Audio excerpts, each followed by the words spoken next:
thấp thoáng chùa chiền trong bóng lá, người về áo lẫn với màu mây.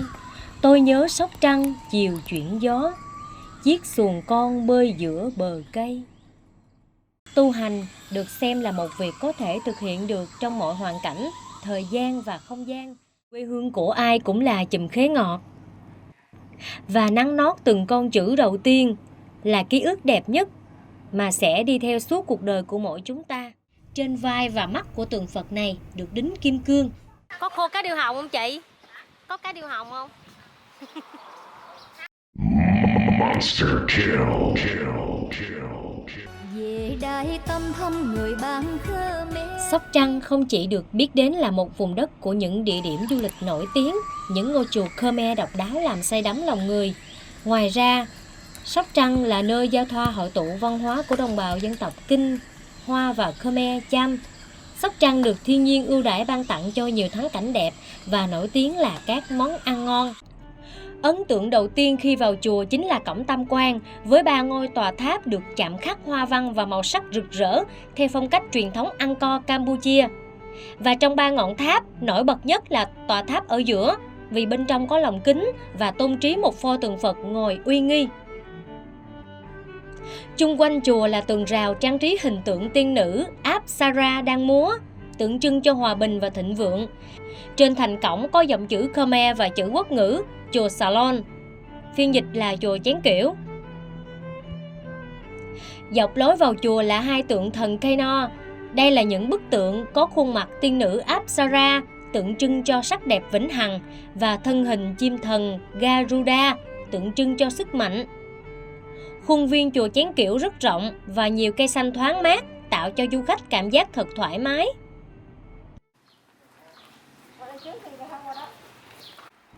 Và sau đây mình xin giới thiệu với mọi người, đây là chánh điện của chùa Chén Kiểu, một nơi mà chúng ta đến với chùa Chén Kiểu không thể bỏ qua.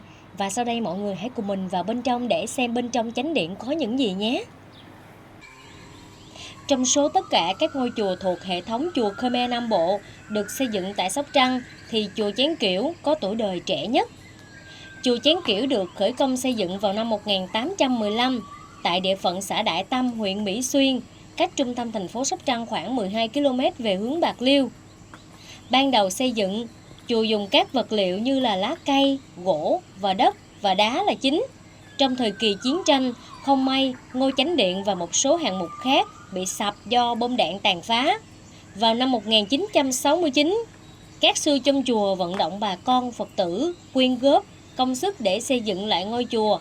Tuy nhiên do thiếu thốn nhiều nguyên liệu cũng như nhân công, đến năm 1980 thì hoàn thành. Điều đáng chú ý trong quá trình xây dựng chùa, do thiếu vật liệu nên các nhà sư đã nảy ra sáng kiến là quyên góp chén dĩa từ bà con trong phum sóc để ốp lên tường. Ý tưởng này vừa tiết kiệm kinh phí xây dựng, vừa tạo nên những họa tiết trang trí ấn tượng. Cũng từ đó, chùa được người dân ở đây biết đến với tên gọi thứ hai là chùa Chén Kiểu. Quan trọng là ý tưởng trong nghệ thuật này đã vô tình tạo nên vẻ đẹp riêng, rất ấn tượng của ngôi chùa. Về sau thì trở thành một điểm nhấn riêng đầy ấn tượng trong mắt của khách du lịch. Cả nhà mình xem nè, từ những chiếc dĩa cũ, những chiếc chén cũ mà các nhà sư của chúng ta đã xây dựng nên một ngôi chùa này một phong cách rất là đẹp và lạ. Những họa tiết đơn giản mà bắt mắt, không kém phần tinh tế và sang trọng. Chính điện của chùa rộng rãi, thoáng mát với 16 hàng cột to. Chung quanh các cây cột đều chạm khắc, đắp nổi các hình ảnh trong truyền thuyết văn hóa Khmer. Hai bên bức tường có nhiều tranh vẽ để kể lại câu chuyện của Đức Phật Thích Ca kể từ khi sinh ra cho đến khi đắc đạo. Các bức tường và tranh càng đặc biệt hơn khi được trang trí và tạo hình bằng các mảnh vỡ của chén và dĩa kiểu. Gian thờ là một quần thể gồm 20 tượng Phật lớn và nhỏ, với nhiều tư thế đứng, nằm, ngồi được bố trí hợp lý và mỹ thuật, khói hương nghi ngút. Ánh sáng của các ngọn nến lắc lay theo từng cơn gió nhẹ làm cho ngôi chùa vốn đã tôn nghiêm nay lại càng tôn nghiêm hơn. Ban đầu thì mình cũng không biết bức tượng này là ai, tại sao lại có hình dáng gầy gò ốm yếu như vậy gầy trơ xương Thì theo sự tìm hiểu của mình, có lục trên Google để đọc thì được phân tích đây là tượng Phật Tuyết Sơn. Tu khổ hạnh là một trong các phương thức tu tập của Bà La Môn nhằm đạt chứng ngộ chân lý. Tượng được xuất hiện trong chùa trước hết là để ghi lại dấu ấn cuộc đời tu hành của Đức Phật Thích Ca. Thứ hai là để nhắc nhở nhà sư và Phật tử cách tu hành dù khó khăn gian khổ thế nào cũng không thắng được ý chí của con người. Có đói khổ cũng phải giữ được thân tâm trong sạch, không để các cám dỗ vật chất làm lu mờ ý chí. Nơi này là hậu hoa viên của khu chánh điện đó quý vị. Nơi đặt để những ngôi mộ. Và đối với người Khmer, những ngôi mộ được đặt trong chùa cũng như là một căn nhà để dịp Tết, dịp lễ có thể đến đây trước thờ cúng Phật, sau là cúng bái người nhà. Là nơi để mọi người quây quần bên nhau giữa dịp lễ và Tết. Thấp thoáng chùa chiền trong bóng lá, người về áo lẫn với màu mây. Tôi nhớ Sóc Trăng chiều chuyển gió, chiếc xuồng con bơi giữa bờ cây. Kính thưa quý vị và các bạn, đối với chúng ta thì quê hương của ai cũng là chùm khế ngọt. Và nắng nót từng con chữ đầu tiên là ký ức đẹp nhất mà sẽ đi theo suốt cuộc đời của mỗi chúng ta. Và mình xin giới thiệu với các bạn, đây là một ngôi trường dạy tiếng Pali, một nền văn hóa rất là hay của tất cả ngôi chùa Khmer, không riêng gì chùa Chén Kiệu ở đây. Các bạn đã từng nghe qua chú Đại Bi tiếng Phạn, thì những con chữ mà chúng ta được nghe, những ca từ ngôn ngữ ấy được xuất phát từ những con chữ được học từ trường Pali tiếng Phạn ở đây thưa quý vị. Nào, chúng ta hãy cùng đi vào bên trong và khám phá ngôi trường dạy tiếng Pali này nhé.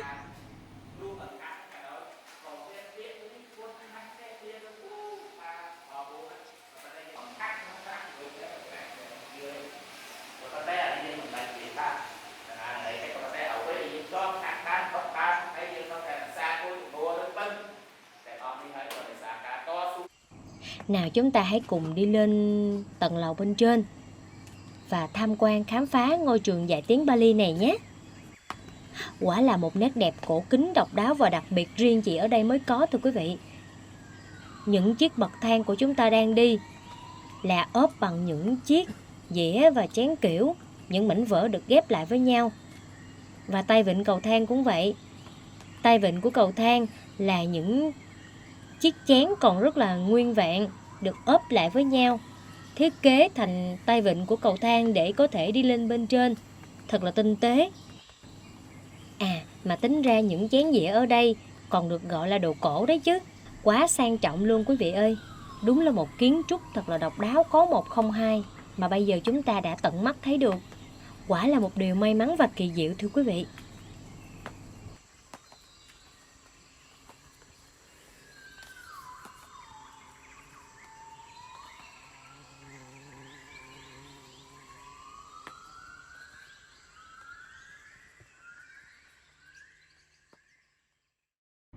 Theo mình nhận xét thì những phòng học ở đây rất là ngăn nắp và sạch sẽ, rất là gần gũi và giống cái quang cảnh những phòng học của chúng ta đã từng học, cũng có bàn ghế bằng gỗ và bảng đồng hồ.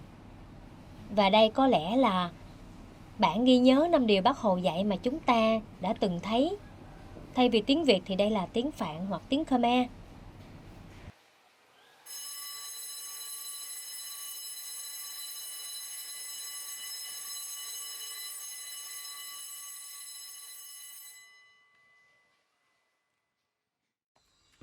Bây giờ là 4 giờ chiều, vừa rồi chúng ta đã nghe thấy một tiếng chuông báo hiệu giờ tan trường vang lên.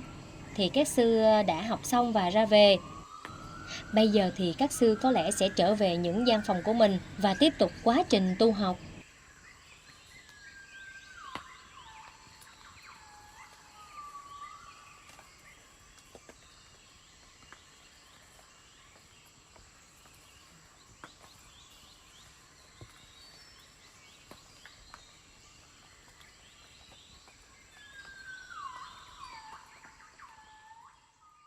Bao nhiêu tuổi đó? 12 tuổi em vào đây tu rồi. Tu bao lâu rồi? 2 năm. Em vào đây tu được 2 năm. Dạ. Bao giờ mới xong? 10 năm. Em tu đây 10 năm nữa mới xong hả? Dạ. Là sao, là do cha mẹ em gửi ở đây hay sao? Tự do. Sao vậy? Sao mình không có nhà cha mẹ mà mình vô đây? Nhà em gần đây không? Ừ. Em tên gì ạ? Trầm Tuấn An. Hả? Trầm Tuấn An. Trần Tuấn An. Trầm Tuấn An. Tên đẹp quá. Vị trí của tòa nhà này được gọi là trai đường của chùa Chén Kiểu thưa quý vị. Trang trí xung quanh chùa thì có phù điêu của nữ thần cây no. Và dưới mặt đất của chúng ta là trang trí hình tượng tiên nữ Apsara đang múa, tượng trưng cho hòa bình và thịnh vượng. Những tượng sư tử đá như là những chiến binh để bảo vệ ngôi chùa. Như các bạn đã thấy đó, kiến trúc của chùa Khmer chỉ như thế. Những cây cột đều được chạm khắc, đắp nổi các hình ảnh trong truyền thuyết văn hóa Khmer. Trên những bức tường có nhiều bức tranh vẽ câu chuyện của Đức Phật Thích Ca từ khi sinh ra cho đến khi đắc đạo.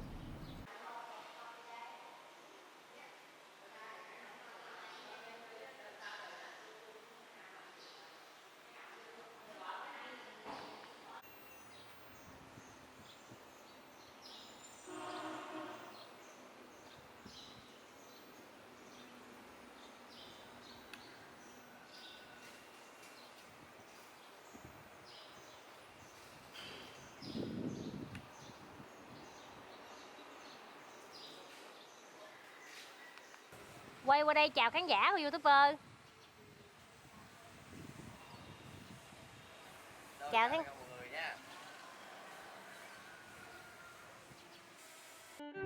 Đến với thành phố Sóc Trăng, một nơi có rất là nhiều vẻ đẹp tâm linh, cũng là một nơi quê hương có cánh đồng bao la bát ngát, cò bay thẳng cánh như thế này, quả là một điều tuyệt vời khi dừng chân ở đây để thưởng thức một phong cảnh thật là thanh bình và ấm áp.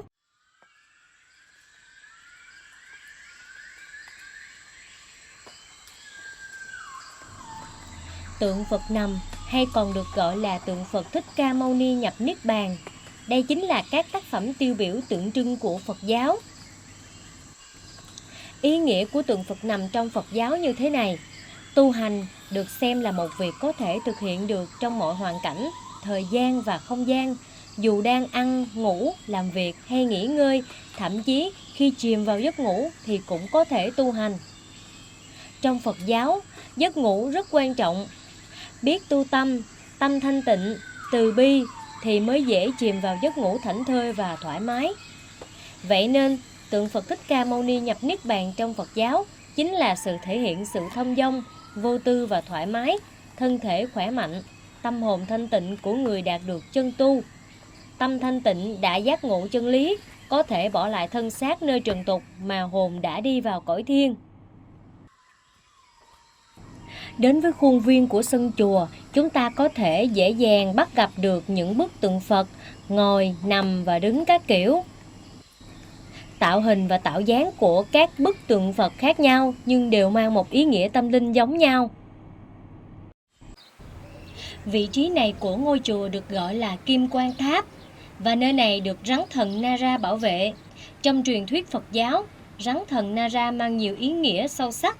Chúng được miêu tả như những sinh vật thần thánh mang lại may mắn và bảo vệ Phật Pháp. Cho nên rắn thần Nara trở thành một biểu tượng linh thiêng trong Phật giáo, được khắc họa trên nhiều công trình tôn giáo. Người Khmer Sóc Trăng hầu hết theo Phật giáo Nam Tông, nên chùa chỉ thờ duy nhất Phật Thích Ca. Người Khmer từ lúc sinh ra đến khi trưởng thành, rồi già đi và mất đi, thì mọi buồn vui đều diễn ra ở chùa. Có thể nói, chùa là trung tâm văn hóa, nơi đọc kinh, học chữ, học giáo lý, học đạo lý làm người, là nơi lưu giữ các kho kinh điển, nơi sinh hoạt văn hóa nghệ thuật, giải trí vui chơi, nơi chi phối cả việc đạo lẫn việc đời.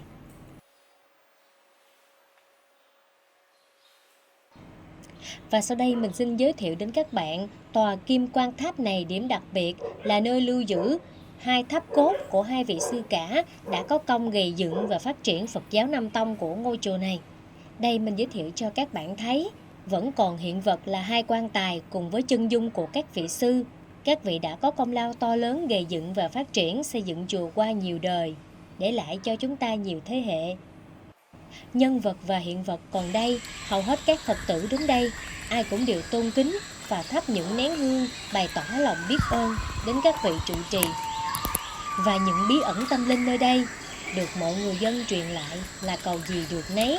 Đến với chùa Chén Kiểu, chỉ cần một lòng thờ Phật thì gia đình sẽ luôn luôn gặp bình an và may mắn.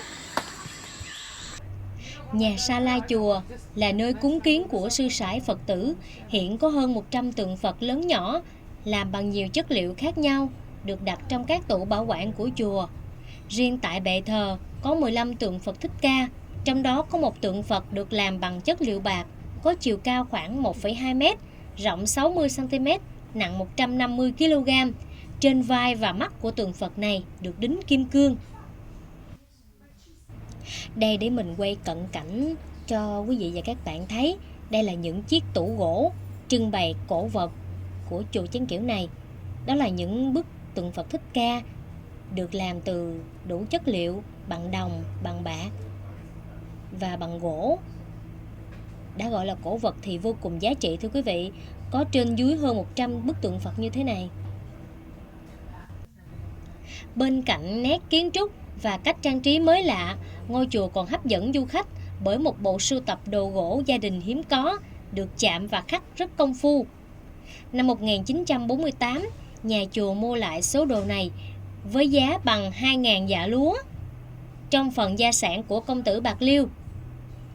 Bộ sưu tập này gồm 2 chiếc giường ngủ và một bộ trường kỷ rất đặc biệt. Một chiếc giường dành cho mùa đông, có nghĩa là ấm áp khi đông về, và một chiếc giường dành cho mùa hè, dĩ nhiên là mát rượi lúc hè đến. 2 chiếc giường này có kích cỡ như nhau, dài 2,2 m, rộng 1,6 m và cao 0,6 m. Có khung để mắt mùng cao khoảng 1,8 m, đều được cẩn xà cừ, hình cỏ cây hoa lá chim muông. Đáng kể nhất là bộ trường kỷ dài 2 m, rộng 0,6 m. Dưới ghế ngồi có cẩn vân cẩm thạch, thiết kế theo lối kiến trúc phương Đông, khoảng giữa thập kỷ 50 của thế kỷ 20. Đây được xem là món cổ vật quý nhất của ông Hội Đồng Trạch, cha của công tử Bạc Liêu Trần Trinh Huy. Nguồn gốc của bộ cổ vật này làm tăng sự hứng thú cho nhiều người muốn khám phá. Và có người đã trả 100 lượng vàng nhưng nhà chùa không bán. Viếng chùa Chén Kiểu, du khách không nên bỏ qua cơ hội chiêm ngưỡng bộ cổ vật quý giá này. Kính thưa quý vị và các bạn, mình đã tìm hiểu được những món cổ vật được trưng bày trong ngôi sa la này.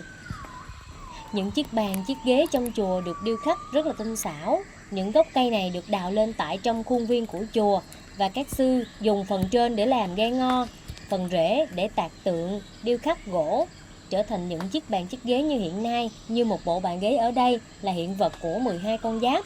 Mỗi một chiếc bàn, chiếc ghế là 2 con giáp, gồm có 6 cái, tổng 12 con giáp đầy đủ thưa quý vị. Hầu hết những khách hành hương đến đây đều ca ngợi công lao của các vị sư chùa Chén Kiểu nơi này, không những tu hành tinh tấn mà còn là một thợ tài ba, giỏi điêu khắc gỗ, đã để lại cho ngôi chùa Chén Kiểu rất là nhiều hiện vật có giá trị thưa quý vị. Người ta lắm bạc nhiều vàng, một đời sung sướng đâu sang bằng thầy.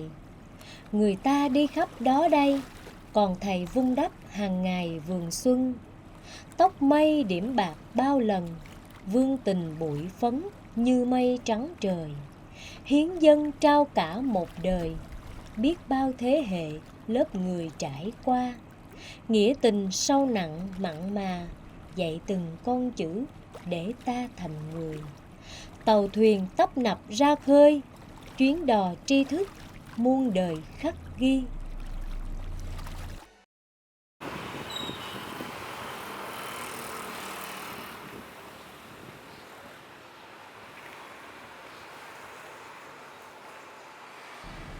Sóc Trăng không chỉ được biết đến là một vùng đất của những địa điểm du lịch nổi tiếng, những ngôi chùa Khmer độc đáo làm say đắm lòng người.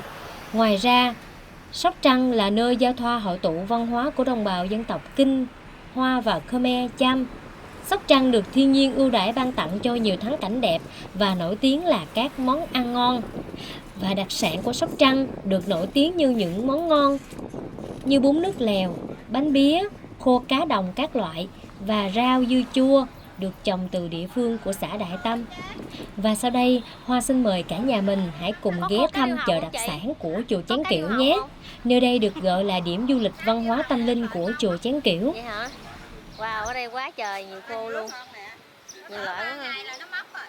Vậy hả? Cái đó bán chắc bỏ tủ lạnh hả? Tại vì nó có chất ấp. Dạ. 3 ngày. Chồng em khoái ăn khô điêu hồng, không đi kiếm mua đây nè. Khô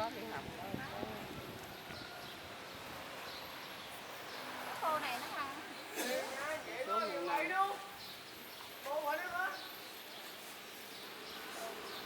Ba khía khô đủ thứ loại rẻ không, giờ lạc giờ ngon.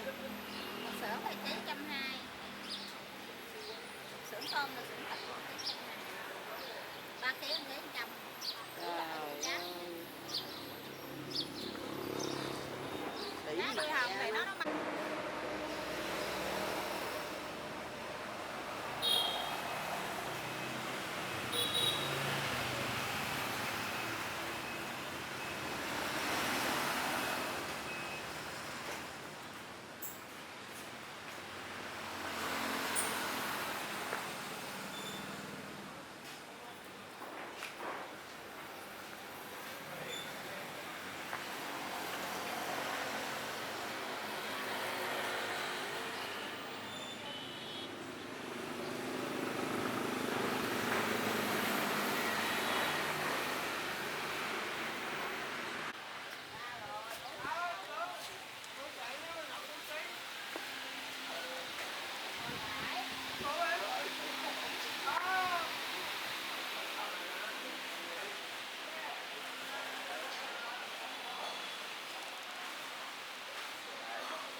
Dạ, không thấy nhiều.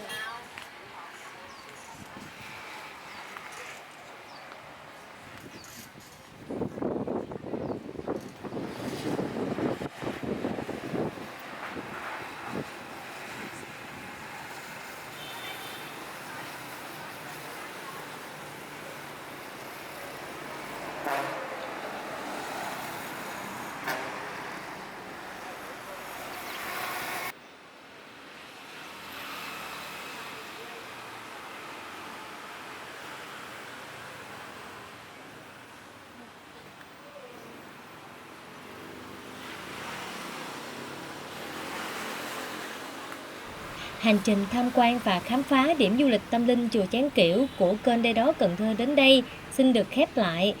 Rất mong cô chú anh chị sẽ yêu thích kênh của mình và đăng ký, cùng nhau chia sẻ những lượt comment và lượt like. Cảm ơn cô chú anh chị rất nhiều ạ. Hẹn gặp lại mọi người vào video sau. Trân trọng cảm ơn tất cả mọi người.